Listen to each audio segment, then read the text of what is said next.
The most important thing that we human beings can ever do is to get in union with God.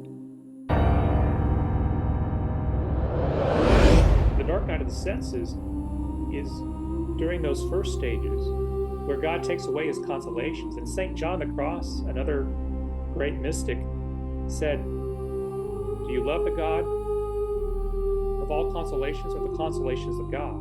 And so the answer to that question is we have to love the God of all consolations. And so when people realize, wait a minute, God's taking away my consolations to pray, he's making it hard on me, that's when we're starting to get closer to him, because God is so different than us that when a different thing connects with a different thing, it hurts.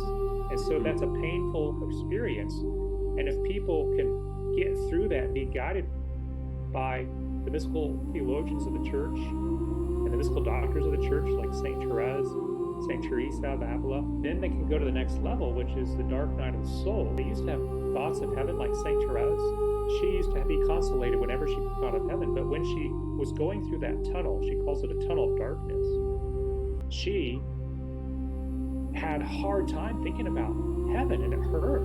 It was painful. But this means that the soul's going into a darkness so they can see things that they haven't seen before on their soul. So it's like at night when the sun goes down, if the clouds are out, we can see the stars.